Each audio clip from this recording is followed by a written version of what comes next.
Thanks for listening to the Scottish Housing Podcast. You can find out more about the presenters by going to scottishhousingpod.com, and you can also follow us on social media. We are on Instagram, Twitter, TikTok and Facebook. Just look up at Scottish Housing Pod.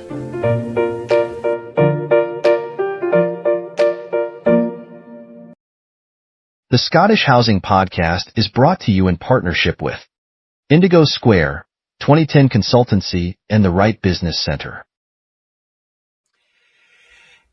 Stephen and I are joined this week by Mr. John Blackwood. So John has had a diverse career, or maybe not diverse career, a long career, and is an expert in a particular field. So I'm going to let John introduce himself in terms of his history, his expertise, and what he does now. So John, the floor's all yours.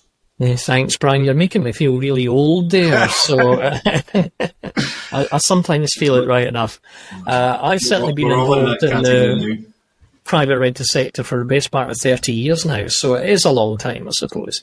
And my involvement really initially is as a private landlord and a letting agent, and I've really obviously over the years just learned more about the sector, and I was one of the founding directors setting up the Scottish Association of Landlords in 2001, and our mission has been to help landlords and letting agents throughout Scotland, and that's what we still do to this day.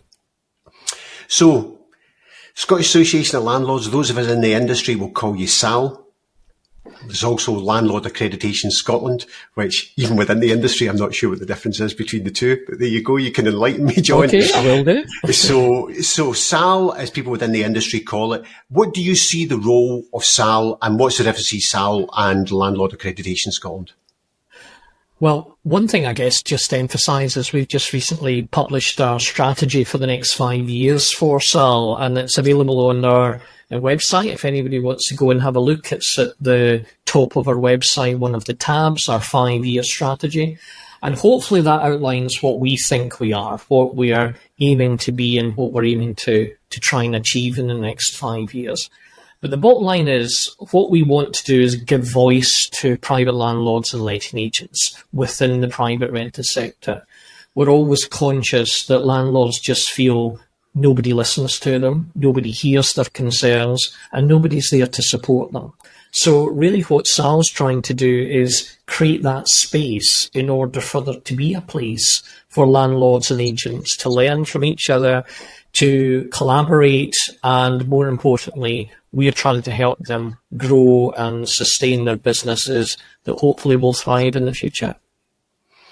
So how would a landlord go about joining? Do they have to have any special criteria? Do they have to own multiple properties? What's the criteria for a landlord joining, and what's the benefit of it? Not at apart all. from you being a lobby for them? Yeah, the bottom line is we're looking for landlords to be registered. So as we all know, that's a legal requirement for private landlords to be registered in Scotland with the local authority. And that makes you a landlord effectively. So we'd be saying for those who are landlords in the sector, yeah, come and join us. We're there for you. We know that most landlords in Scotland have under 5 properties, so the typical being just 1 or 2 properties that they let out, and that's typical of our membership as well too. So, but we've a very diverse membership. You can imagine we do have a number of people with small portfolios, as I say, under 5. We also have very large landlords as well too, corporate landlords, those operating under limited companies. We also have those in rural Scotland, whether that be estates, and we also have a large charity sector as well too, who invest in property. So our membership is quite diverse, and hence why we're very keen for landlords of all shapes and sizes to get involved. And likewise for letting agents, whether you're just a one-man or woman band, it's a case of we're here to help you, and as I say, all importantly, to help you grow your lettings business, whether that's as a landlord or a letting agent. I think that point about the diversity of landlords is something we'd be interested to explore at some point over our conversation, because I think that one of the things, and you'll appreciate this better than I do, that that probably Sal and landlords generally suffer from is a perception that all landlords are somehow kind of this wee small group of private landlords that have, are kind of money grabbing, not investing in their properties. The really unfair perception. Do you mean we're not all money grabbers who aren't interested in their properties? I need to reassess things, Stephen. Everybody knows about you, Brian. I think that and what I found really interesting was the fact that Sal represents that diverse range of landlords that are, from the small private landlords with one or two, who generally, in my experience, are people that were encouraged by the government to do so as part of their, long-term provision pension, and then feel a wee bit punished by the government, right through to the charity sector as landlords. And I just wonder if the public realise that. I doubt our politicians actually really realise that either. Yeah, I think there is a general recognition, I guess, because we have landlord registration, it gives us a greater view as to the types of landlords that are out there and how many properties they're managing as well too. So I think we're kind of lucky in Scotland. We've got more of a feel as to who are our landlords in Scotland and how they're made up. But yeah, landlords come in all shapes and sizes. And what we are very keen as Sal is to be saying to people, let's be proud to be landlords. We are property investors. We're doing it for the money. Let's face it. That's the reality. It's a business opportunity for us that we've seen, we've taken advantage of, and we're wanting to invest in. And as long as that's the case, we'll continue to be in it. But we're also providing a service to tenants. And I think that's really important to emphasise, that we're not just about providing properties, we're providing homes, which means that we have to be actively involved in the management of those tenancies, unless, of course, we're using a letting agent.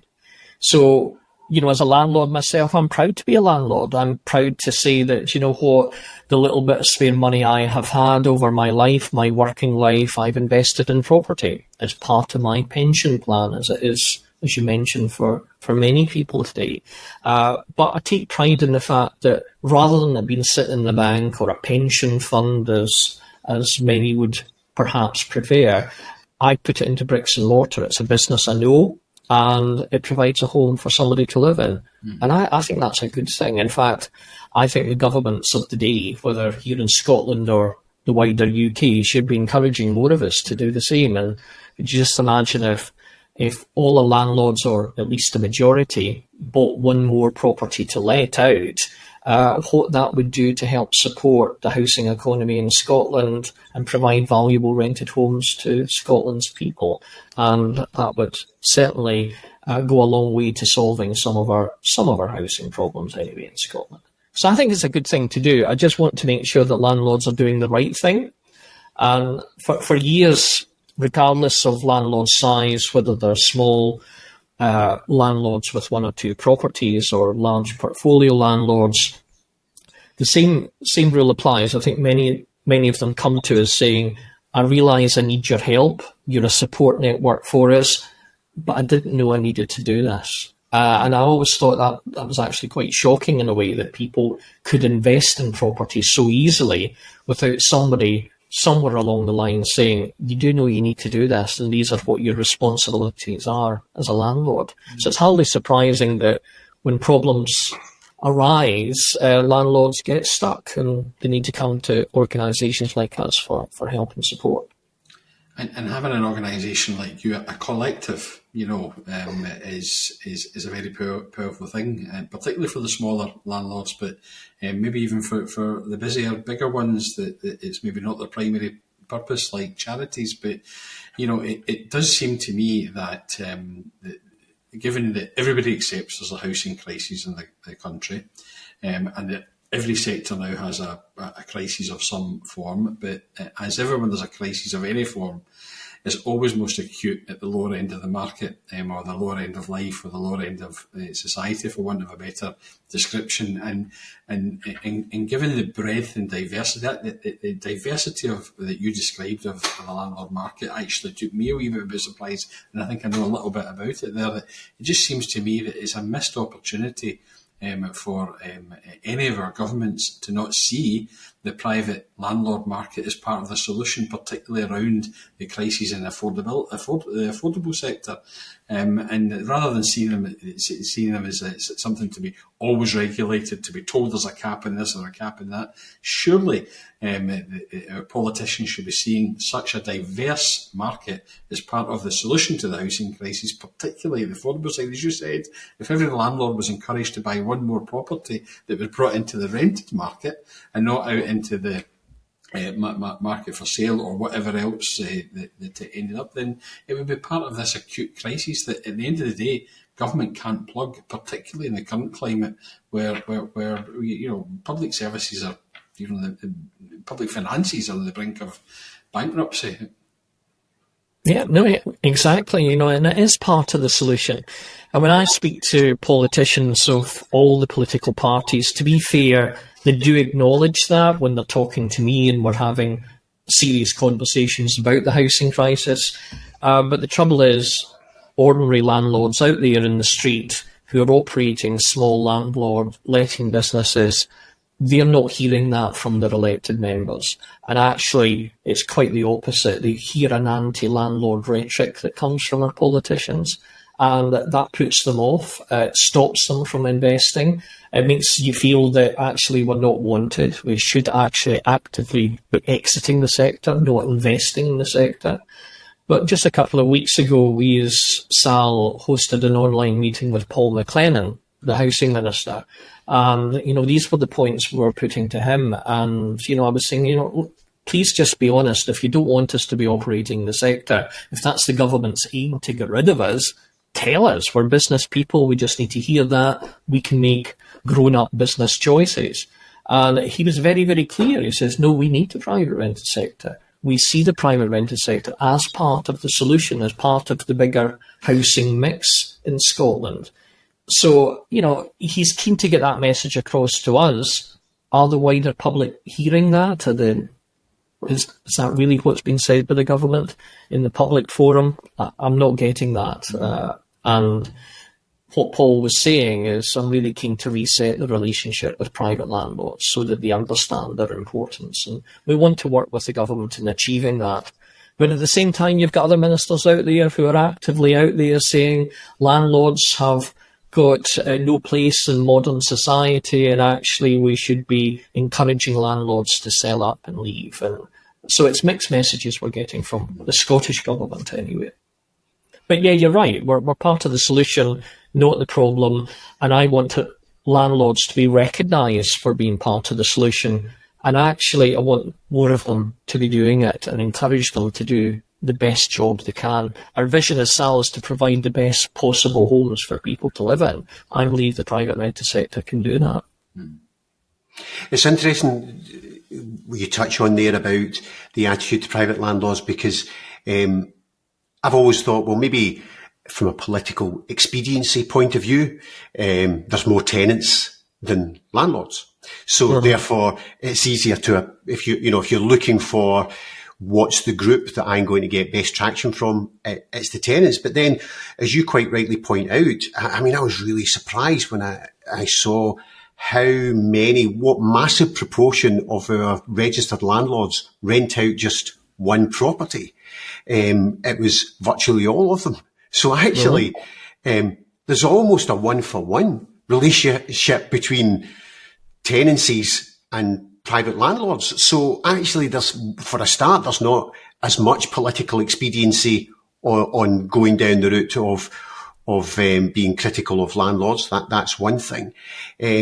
But I suppose the overriding thing is the thing that you guys have both touched on is, we've been for about 20, 30 years now stuck at about 60% of our housing stock is privately owned, and the rest is in rented, whether it's the private rented or the social rented. And if that's where we're going to be now as a country, and we've got large numbers of people on affordable housing waiting lists, then it just can't be fixed by the social rented sector. So we've recently interviewed John Boyle, the housing economist, and he made the point about, we discussed the private build to rent sector, which is becoming more relevant. And his point was that recent noises, the noises you've talked about from the politicians, have been discouraging the very investment that we need in the housing market. And I suppose for the listeners, we now need to get onto the elephant in the room of rent controls and that dialogue from the ministers, which has given the indication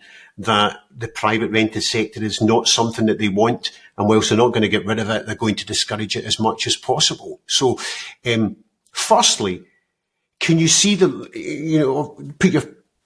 your feet in the shoes of other people? Can you see why the Scottish Government went down the route of trying to get rent controls? Can you see the argument that they had behind it? I can see the argument. I don't necessarily agree with it. In the sense, though, I think we need a dynamic private rented sector, but it needs to work for everyone, and that's tenants as well as landlords. I completely get that. To get back to an earlier point you made, politicians are always chasing the votes. That's a politician's job. Of course, they're going to do that. And those votes largely lie with tenants. There is absolutely no question about it. So whilst we can hear positive things from government, we recognise they're out there chasing the tenants' vote, and it's important that they implement policies that actually help support them, many of whom are literally struggling with the cost of living in every way, and that, of course, includes paying their rent, and I think we all need to recognise that. But the point is, we need the homes for these people to live in. And as you rightly pointed out, most of those homes in the rented sector and in the private rented sector are provided by individuals. So they are people who've invested as part of their pension, or they've inherited their property. We call them accidental landlords. Sometimes I hate that expression, because how can you accidentally be a landlord? But nevertheless, that happens. Then people are out there providing homes, and there is an issue with that as to how well do they know how to do it, and there's organisations like us out there to support them. But the point is, we need to recognise the value of that person as a homeowner renting out their home to somebody who actually doesn't have an opportunity to become a homeowner themselves. That's a whole other issue. Many young people cannot afford to become homeowners, and they are forced to be tenants. And actually, do you know what? They don't have an opportunity to be tenants in the social housing sector because there's a lack of stock. So where else do they go? Well, they come to individual landlords like me. And so I think we need to recognise that I'm afraid that is the reality of the now and also in the future. So how can government work with us to make sure we're providing the best homes and the best service to our tenants? That's the challenge. But instead of that, instead of trying to work with us, they seem to be just implementing policies which drives people out of the sector. And it's good people who sell up and leave. So the bad landlords that we hear about and we all loathe, I'm afraid, don't worry about rent control or new arrangements when it comes to tenancies and management of tenancies. They just keep on doing what they've always done before. And that's just simply not fair on those of us who take pride in providing a good service. So, for the listeners, do you want to go into a bit more detail about what happened with rent controls in terms of what the government did, and then what happened with rent controls in terms of what then happened in the market and where we are now? Because I'd like to talk about where we are now, where you see the future going, and things like that. Yeah, so rent control it's a political motivated policy. There's absolutely no question about it, to win the tenants' vote. That's exactly how I see it. It was brought in under the cost of living legislation in the sense of, we are all living in or have been definitely until very recent times, and many people still are, through a cost of living emergency. And the government had to react quickly to addressing that. And something that the Scottish Government does have direct control over is the private rented sector. And they said we need to intervene here in the marketplace and directly control rents. And they did that, first of all, by putting a rent freeze in the sector, which they also did in the social rented sector. Then they quickly lifted that after a few months, but it still applied to the private rented sector. And then it was capped at 3% as opposed to being a rent freeze. So literally, as we're speaking now at the end of March, we are still under rent controls where there is a cap on how rents can increase year on year by 3%. Now that's going to change from the 1st of April, but that was what the government wanted to do to protect tenants effectively, and so that their rents wouldn't rise to a point that they couldn't afford them. Where I had issues with that is that didn't eventually apply to the social rented sector. And they said, well, actually, that's because people in the private rented sector are really vulnerable, and many are poor. And saying, I think people living in social housing equally deserve to be supported. So why doesn't rent control apply to all tenancies in Scotland, to support all tenants and not just those in the private rented sector? And their argument against that was that, well, social landlords, housing associations and local authorities, they need the rental income to invest in their properties, or they won't be able to do repairs. I thought, what do you think about us in the private sector? That's where the money comes from us. It's exactly the same thing for us. We need that rental money to invest in our properties. Without that, we won't be able to invest either. So there was certainly there was mixed messaging there, which I still to this day don't understand. So that was part of it. But we know it was politically motivated, and certainly the current government we have, the cooperation agreement we have between the SNP and the Scottish Greens, sets out very clearly that there will be rent control in Scotland, and it's there at the moment. It will continue to be so, and they want it to be a permanent solution in the future. And what evidence is there? I've heard it said by yourself and others that people, and that they tend to be the better, more responsible, for want of a better description, landlords are leaving the sector. Does that evidence exist? Have landlords, or this is not worth it? It's too much of a stress, or it's not got the right financial return from a pension investment, whatever, and have left. It's still early days to analyse any figures, but obviously as a membership organisation, we regularly survey our members, asking them about their attitudes about the sector. And very recently we did ask how many have been selling up. Are you actively exiting the sector? And we've got results from that, which we recently published. And we thought, well, if that's typical of the wider private rented sector, which we believe it is, then those figures potentially are quite shocking for us. So for those who responded to our survey, albeit it's of our members, 6.4% of them said that they'd actively sold up in the last year. So let's make an assumption that's one property of those who responded. So that's actually a big figure in itself, but if we extrapolate that across the entire private rented sector in Scotland and imagine the same is happening there, then that could mean we could have lost in the region of 22,000 properties in the last year. And the indications we are getting from our members are they're actively selling. That is their plan over the next 5 years. So how many more properties could we be losing? So that's just from our stats. And of course, it's not real figures in the entire marketplace. It's an indicative figure. But when we speak to local authorities are saying, oh, we know landlords are selling, because, of course, we've got the pressure on the homelessness services to support these tenants that now no longer have a home, directly as a result of landlords selling. So everybody involved in the sector, whether it's those representing social landlords, local authorities, tenants organisations like Shelter, everybody understands that actually there is a pressure here imposed as a direct result of rent control, which is forcing landlords out of the sector. But of course, we won't see the real effect of that for a few years, because that's just happening now. And lots of these landlords are saying, I will do it as soon as the property becomes empty. So it's not that they're evicting tenants to do it.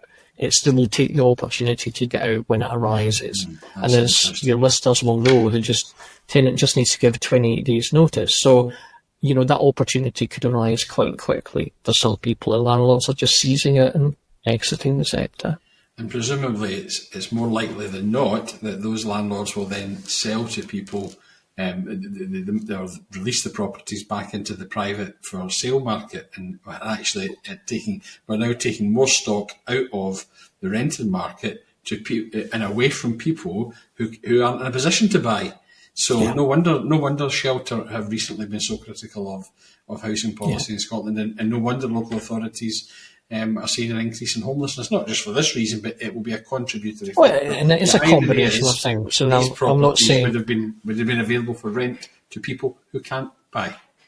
Yeah, exactly. So yes, the reason why landlord sale is complicated, and it's a mixed picture as well too. But there is absolutely no question that the introduction of rent controls has exacerbated the situation, has encouraged more to exit, and actually has stopped investment. And you mentioned, speaking to John Boyle earlier, well, we know there's evidence of that from the new build sector, from those institutional investors who are saying, do you know what, Scotland is no longer an attractive place for us to come to. So we know that's happening, and private small investors with one or two properties are saying exactly the same. So there's always the issue that properties never vanish. So when landlords sell, they say, we don't lose the property.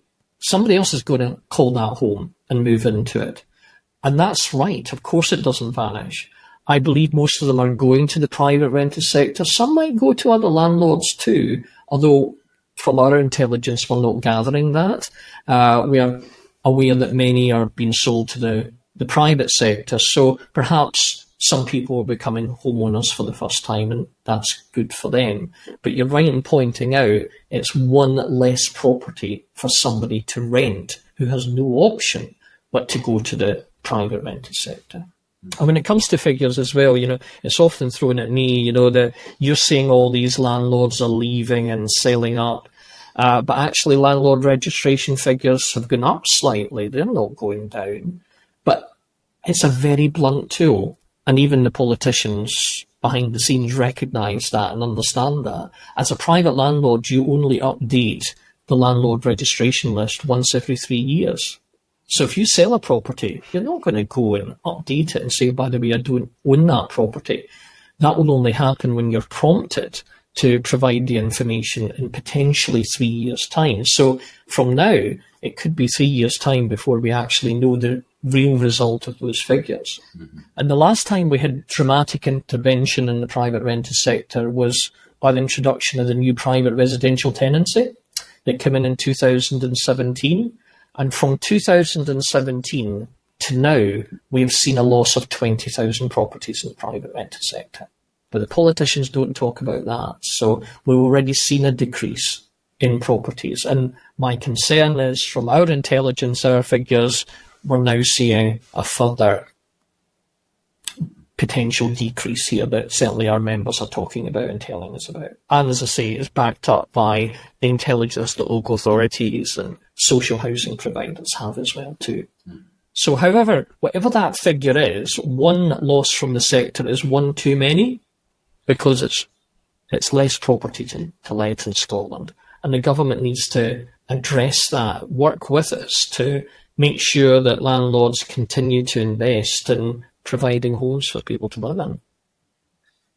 So on that as well, I mean, you mentioned just looking at landlord registration is a blunt tool, but of course, you could have one landlord leave who owns 10 properties, and you could have two landlords join who own one property. You know, in terms of using the landlord registration from a government perspective of monitoring the situation is completely worthless, because in that scenario, you've got 10 properties leaving and 2 properties coming in, but the number of landlords is up. So yeah, but to be fair, the landlord register takes account of that. So there's the register of registered properties and registered landlords. So, you know, we do compare both. So it's the overall, I think the bigger picture is how many properties are we losing to the sector as opposed to how many landlords. So it does give us those very basic figures. But it's a tool, it's the only tool we have. So it's the only thing we can pin our hat on and see on an ongoing basis. But it's far from an exact science. And it's certainly, at the moment, not telling us what we are hearing on the ground. But also, that story you're hearing on the ground it's not just about the legislation that's been, that comes to an end on the 31st of March in terms of rent cap. It's the direction of travel that certainly what I hear from a lot of landlords. It's an indicator of where they're wanting to go. So they've had this rent cap and it's coming to an end because temporary legislation always has to come to an end.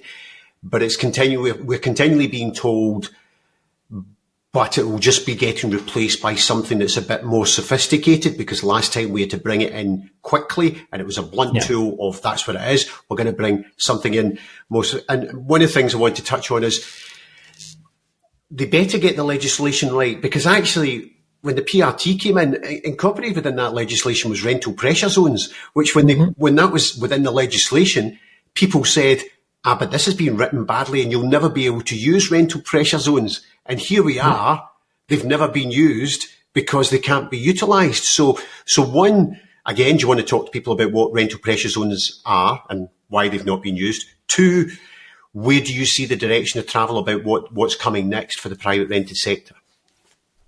Yeah, I suppose on rent pressure zones, RPZs as they're called, you're right, they were introduced in legislation under the 2017 Act. And I'll never forget the conversation I had with the minister at the time, and they said to me, we've got various bits of news for you as to where we've come to with the conclusions of all the debates about what the new tenancy would look like. They were very keen that landlords would have greater safeguards to repossess their properties. So that would be introduced in the PRZ, the PRT, the private residential tenancies, which it is. So the grounds for repossession are much better than what existed before. But they turned round to me and said, and by the way, just to let you know, there's going to be control on how often you could increase your rent. So that can only be done once every 12 months. And I went, okay. So that means they'll be putting up the rent once every 12 months then. That will become the norm.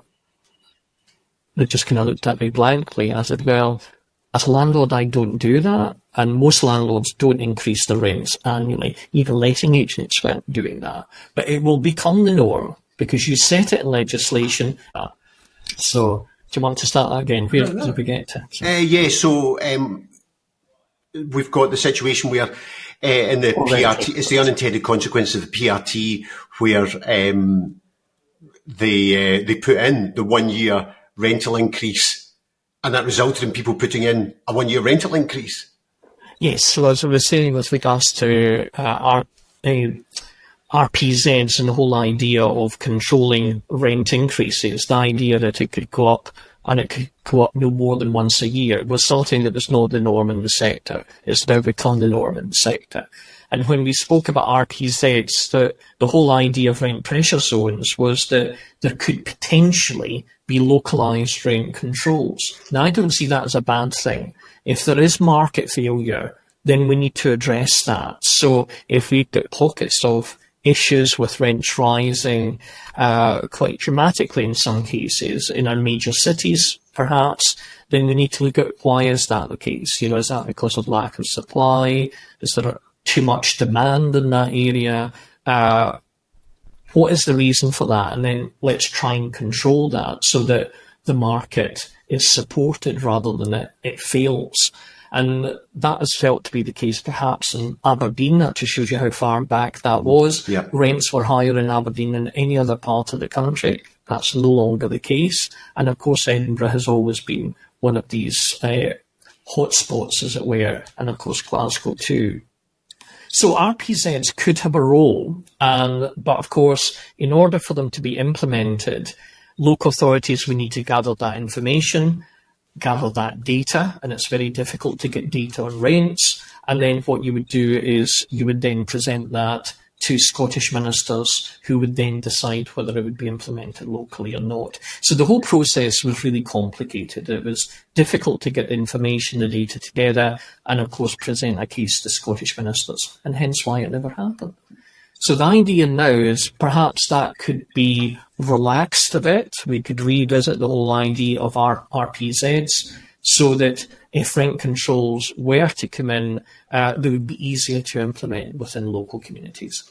Now, again, there is a value to that. It's like again, it's about looking at what is required within certain areas, which may not be applied as a blanket approach throughout a whole local authority area, or indeed certainly the whole of Scotland. So it would be more proportionate than what we have at the moment. And what are they else do you see that they're looking to bring in with the new legislation? And when are they going to bring this new legislation? Because, of course, the private rented sector now has a sword of Damocles hanging over it, where we've had this period of quite draconian rental controls, as some people would see it, for about 18 months. We know it's coming to an end, and then we've just got these statements of, but something's going to come back. So it's just hanging there. And so do we have an idea of what and when? And that's actually, Brian, the fundamental problem is, I always try and emphasise this to politicians and others looking into the private rented sector. And I'm saying you have to remember that private landlords are reluctant investors by their very nature. So the people who've invested in bricks and mortar because they feel it's the safest thing to do rather than put it in the stock market. So they're not confident investors in the first place. And some of them, as I say, are reluctant because property, they don't really know it, but they thought, you know what, it's probably the safest bet. Despite what happens in the future, property investment is probably still a good idea. And so if you start to shake that sector by saying that might not be a good idea anymore, then it's hardly surprising some of them are going to become nervous and they're going to think, you know what, maybe now's the time to get out. So they might be reacting unnecessarily, that it might be absolutely fine in the future. But the point is, if you make these types of investors, these property investors, nervous, of course they will get out when they've got the opportunity, when that tenant leaves. And that's the concern, that's the problem. So rent control isn't the only reason why landlords are wanting to get out or considering selling. We've also changes to the tax regime as well too. And the anti-landlord rhetoric that I mentioned earlier, all of that just adds up to a feeling that these landlord investors have where they think, you know what, if nobody wants us to be doing it, I feel almost a pariah in society by renting out property in the first place, then actually maybe I should just get out when I've got the opportunity. And many are opting to do that. And, of course, some of them did it as part of their pensions as well, too. And maybe they're getting to that stage in their life where they're thinking, well, I need to sell anyway, because that was part of the longer-term plan. So there's all of these different issues in the mix here that results in a landlord deciding to sell. And is there any indication from the discussions you're having with the Scottish Government and others about when the sword of Damocles may be lifted or it may fall in the shape of a new housing bill that will start answering these? So yes, so we will. So what we're looking at now, come the 1st of April, there'll be transitional arrangements introduced, moving away from the rent controls that we were talking about earlier. So there will be a degree of rent control, but rents will be able to rise and in line with what they describe as a tapering formula, which is quite complicated for anybody to understand. But there'll be a mechanism to increase rents, but it will still potentially be capped there. And beyond that, we expect by summertime there will be a new housing bill, which will be published in Parliament.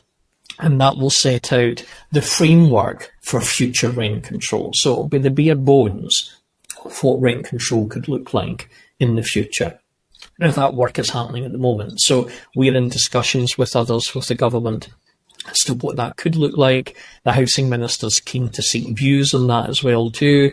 It was very clear to say to us and our members when we had our meeting that, you know what, he's keen to put things in there that stimulates the sector, that supports private landlords. What that would look like is another discussion. But so all of that's happening at the moment. So, and we expect to see, as I say, that bill probably by summertime, so before the summer recess. But that is still talking another couple of years down the line before that would come in to being.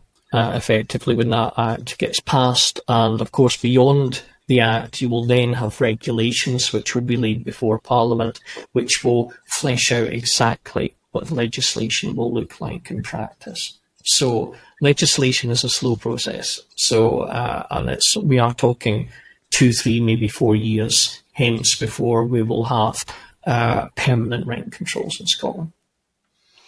The other thing, of course, it's not all just about rent controls and money. The other thing that's coming in, or just come in, is greater regulation in terms of building standards for landlords. So can you tell us a wee bit more about that, the repairing standards that's come in that landlords have got obligations in? Yeah, so again, I have to say, as an organisation, we support having high standards. You know, at the end of the day, we're providing homes for people to live in, and they should be safe for people to live in. I don't think there's a question about that. So, and they should be well-maintained homes. A big bugbear we have, and certainly I as a landlord as well, you know, I take pride, as I said earlier, in doing a good job, investing in our properties. I'm aware of many other landlords that don't do that. And I think it's unfair that they're allowed to operate and get away with it, quite frankly. And they will be charging the same, if not more, rent than what I am. So, you know, you do sometimes question, you know, what's in it for doing the right thing. But it's important that we provide homes that are safe and comfortable to live in. So I think we should all be striving towards that. The bigger issues around that are what is practical. What can we actually do with some of our properties? So when it comes to repair and maintenance, I don't think there's a question about that. Then we should be properly maintaining our homes. What we're seeing through Parliament just now is their views. There's a consultation with regards to, you know, future energy efficiency in homes in Scotland. And that's not just in the private rented sector, it's the wider housing sector. But that's met with challenges too. You know, how do we retrofit some really old buildings that exist in Scotland's housing stock, and we have it in the private rented sector?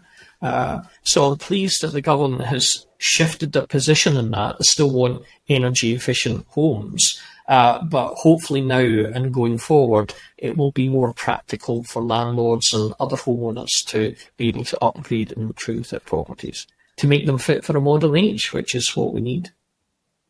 I sometimes think actually for homeowners who aren't landlords, a good thing to do is to pay attention as to what landlords, or private landlords in particular, are being expected to do on their properties, because it seems to be a forerunner for what the rest of us are going to be getting to, to do, you know, smoke alarms, heat alarms, etc. come in for private landlords. I mean, if you are a landlord, I've regularly said my tenants' homes are much safer than mine. Yeah, because you do all the safety checks for your tenants. You do the EICR, you know, so obviously I have a lettings business, so I now do get an EICR done in my own home, and I do have CO2 alarms. But there was long periods when you'd be sitting there and you would come home and think, my tenants' properties are better than mine. That's right. Which then gets me... And that's justifiable, though, Brian, in the way that you're providing a service. You're providing a home to somebody else to live in. So therefore, the onus is on you to make sure it's safe and it's well maintained and repaired. When it comes to the home you live in, as a homeowner, well, that's your choice. So you're choosing to live in those conditions. So, and you can rectify that if you wish. Whereas the tenant is really relying on you making sure that the place is safe. So I think it's quite right that there's high standards there. But you're right, these standards in time eventually apply for all properties. When it came to smoke alarms and the provision of that, then that came in the private rented sector. Then it was introduced in the social rented sector so that councils and housing associations had to do it as well. And then, of course, it was rolled out, which was always the plan, to roll it out to every house in Scotland. So your house and mine, as homeowners, will need to comply in exactly the same way. So I think when it comes to safety, we shouldn't compromise on that. But when it comes to improving properties, perhaps for energy efficiency measures, we need to think about what is practical. What can people afford to do? And where are the tradespeople to implement some of these things? When you hear about energy, we could spend a whole session just talking about energy efficiency. But people talk about heat pumps. Are they the solution, for instance? Maybe should we be looking at district heating systems and other kinds of heating systems? So I don't think we really know enough, and we have the technologies now at the moment to make these informed decisions. But we should be heading in that direction, I've got no doubt about it. So we've talked through this, quite a bit of areas where there's friction between the private rented sector and Scottish Government. What steps, because you've touched on this a couple of times, the bad landlord, the rogue landlord. Landlord registration was supposed to deal with that. Yeah. And then letting agent legislation and regulation was supposed to deal with the rogue letting agents. But you and I will be well aware that the people who are the bad guys and girls just carry on regardless when this legislation. What steps would you like? Because you've touched a lot on the principle of a good landlord, and it's frustrating that there are bad landlords. So what steps would you like to see the government take? What additional legislation or what additional investment or whatever would you like to see the government take to crack down on the guys who give the private rented sector a bad name? Well, the government's always good at introducing yet more bits of legislation for the good landlord to follow and say, fine, but what about the legislation you already have in place that's actually not enforced? So we wouldn't have half the problems in the private rented sector that we do at the moment about disrepair, for instance, illegal eviction. There's mechanisms to tackle all of that and more, but they're just not utilised, they're not used, they're not properly policed. So I think government needs to refocus on that and think, well, how can we resource our local authorities, who essentially are, often the case, the enforcer, to be able to make sure that these landlords are not only their behaviours addressed, but they're actually removed from the sector. So many of our members are saying this is just blatantly not fair that we're having to do all of this. You mentioned about your electrical checks, and these are all the things that we could rattle off and we all do. We know there's plenty of other landlords out there who don't comply and do any of these things. And that's just wrong. That's just not right. And we've got legislation to tackle that, but who's enforcing it? That's the question. And all the government seems to do is just say, we need yet more legislation to tackle the bad landlords. Well, actually, let's utilise what we have already and make it work. Maybe our local authorities need financially incentivised to deal with the rogue landlords, because when they're financially incentivised, like parking, or low emission zones, or indeed rightly on health and safety issues and hospitality and all of these kind of things, where they can fine people and get an income. And maybe that's part of the solution, and not more regulation. No, exactly. It's not fair on law-abiding landlords who are doing the right thing, and there's no incentive to do it when others are able to operate with impunity. And it's not for the lack of legislation or the powers to deal with it. It's the lack of will, effectively. Yeah. So that's the challenge. So I started off with, I said, even as someone in the sector, I'm not sure the difference between the Scottish Association of Landlords and Landlord Accreditation in Scotland. So what is the difference? What's Landlord Accreditation in Scotland?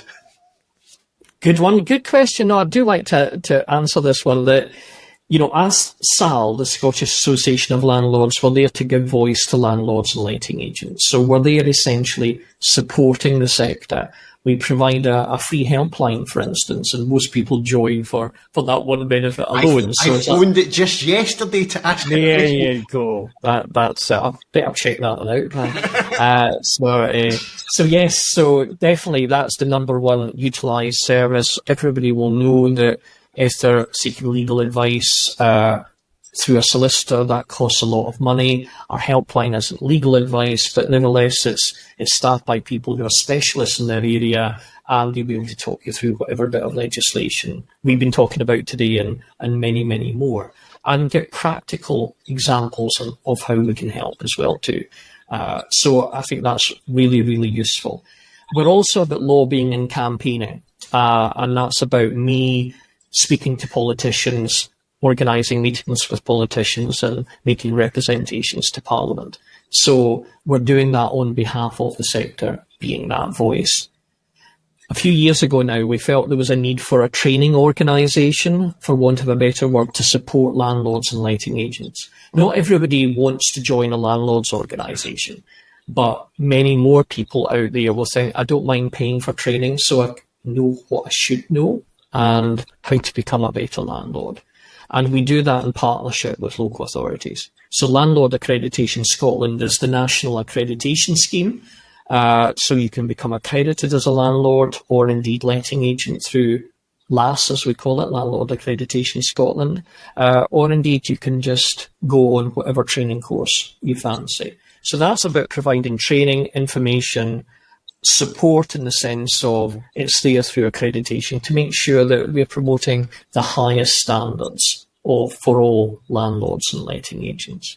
And SAL's about giving voice to and campaigning on behalf of landlords and agents. So there's a different function. And of course, LAS is an integral part of SAL, but has a specific role there. Train, educate, and promote excellence. And we have over 3,000 delegates going through our training programs, and a wide range of training programs every year now. So it's a very successful training outfit. And if anybody wants to know about training, just go to Landlord Accreditation Scotland's website. And of course, the advantage of being a member of SAL is you can get discounted fees when you decode those trainings. There was a webinar started about 2 hours ago. I know this because one of my colleagues was on it. So there you go. Yeah, I'm going to sell you now that they are excellent for, when it used to be seminars in person. And webinars, I would always say to someone, even if you just learn something, even if it's just a tiny one bit of nugget, sometimes as a letting agent, you would go along and hear somebody ask a question that would then make you realise that you're trading better than somebody else is. So even if it's just little things like that. And you know what, Brian, we're always learning. When we set up SAL, as I said away at the beginning, we were a group of landlords and letting agents ourselves, and we were investing a lot of time and energy and money in learning how to become better at what we're doing and allowing our lettings business to thrive, which is ultimately what we want. And we thought, well, why can't we work together, share our ideas, our skills and our expertise? That's what started SAL. And we thought, with every landlord and agent in Scotland, but we're not the oracle. We don't know everything. And actually, I often say to our members, you have a wealth of knowledge and experience yourself, but SAL gives you the forum. It gives you the space to share that with each other. And what's happening in Glasgow could be very different to what's happening in Edinburgh. The markets are very different. In rural Scotland, again, very different. But what can we all learn from each other? And importantly, how can we support each other? So final thing for me, John, you mentioned just publishing your 5-year programme. Where do you see the rental market being in 5 years' time? Get your crystal ball out. Where will it be? What will be happening in it? I think, people often ask me this question, and I always say I try to be an optimistic person, and the last year's been really tough in being optimistic when everything happening to the private rental sector seems to be doom and gloom. And you get frustrated with that, and certainly in my post, I certainly do. But if you were to ask me, will there always be a private rental sector? Is there a business for private landlords in the future? Yes, without a question there is. I think what we need to look at is that we might see a change in the type of landlord that's operating in the sector. That might well change. I think our attitudes to property investment, what might well change. At the moment, we've got many landlords going through periods of consolidation, looking at their portfolio, not necessarily growing their portfolio, but making it more robust and finding ways to improve it and reduce borrowing, perhaps, and some are selling properties in order to do that. So I think there's going to be that consolidation, that time out for operators within the sector to think, do I still want to be in it or not? But fundamentally, there will still be a private rented sector in the future. And likewise, to whom are we serving? Will the tenants in the future be different? Yes, I think they will. I think we're going to be housing older people in the future. I think lots of people will be opting perhaps to sell in the future if they're homeowners and become private tenants. I think that's a new opportunity for us in the future. So, and we've been talking about that within our forums at SAL. So there is always a future there for a private landlord. The question is, do you want to be part of that? And as many landlords are getting to that, as I said earlier, each stage in life, you know what, maybe now's the time to get out. And that's natural. That's a natural progression. But we always rely on new people coming into the sector to maybe buy those properties or invest in the sector. And we're just not seeing that new investment at the moment. But I think it will happen. If governments start to work more proactively with us to encourage investment, we'll see a new type of land. But we'll never have enough social housing to house everybody in Scotland. And young people are marginalised nowadays. Many of them can't afford to buy a home. So where else are they going to go? They must go to the private rented sector. There's no alternative. So that alone tells you about there will still be a future role to play. Well, my car's in the garage. I got a taxi here, and the taxi driver was telling me that he's just started investing in property. And I told him who I was going to be speaking with today. So for anybody like my taxi driver who's just getting into property, John, do you want to tell them how to find out information about the Scottish Association of Landlords? Just basically go to our website, scottishlandlords.com. You'll find everything there. There's a joining page. It tells you all about the fees there. And all I can say is, you know, as being a landlord myself, paying for something is not something you necessarily want to do. And I'm afraid you do have to pay a subscription, an annual subscription to us. We're not publicly funded. We're reliant on your membership subscriptions. But I will be the first to say, through the benefits with SAL, some of which are discounts with retailers, I can easily make my SAL money back without a question through the discounts that I receive. I use my trade point card every time I go to B&Q. But you know what? It's amazing what you can save in B&Q. So there you go. Carpetright is another one. So these are all services we as landlords are using all the time. But you mentioned something there. I just remembered a conference I spoke at best part of 2 years ago now, and very much talking about rent control and the private rented sectors going through this really difficult time. And the other person in the panel with me only invested in commercial property and had never touched the residential market. And he turned around and he said, "Do you know what? I've just heard everything that John said, and I appreciate the difficulties that those who are in the sector are experiencing." He says, "But for the first time, I now think I might invest in residential property." He says, "Because basically what you're telling me, there's a lack of supply and the cost is increasing. So therefore, I'd be stupid not to try and invest in that. So tell me what I need to know."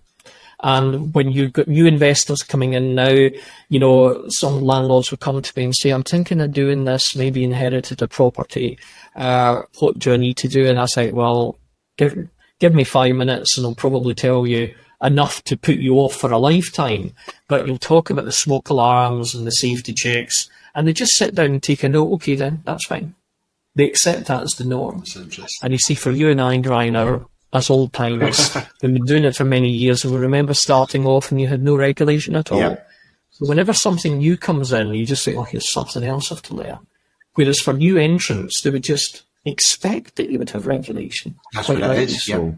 So the investor of the future is going to think differently as to the investor of today, but there will always be landlords out there. My concern is we're losing too many too soon, and we're losing good landlords to the sector.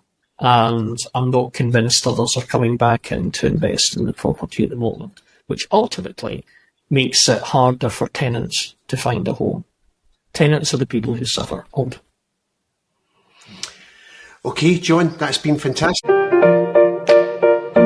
The Scottish Housing Podcast is brought to you by Indigo Square. Whether you are a landlord looking for a letting agent to help you navigate through all the legislative changes, or a homeowner needing an expert to manage common building repairs. With offices in Glasgow and Ayrshire, Indigo Square are your perfect property partner. Contact us today at indigolets.com. Thanks for listening to the Scottish Housing Podcast with Stephen Bissell and me, Brian Gilmore. To ensure you don't miss an episode, please follow us and subscribe wherever you pick up your podcasts. To find out more about the presenters, go to scottishhousingpod.com, and to get all the latest information about forthcoming guests and new episodes, follow us on social media at Scottish Housing Pod.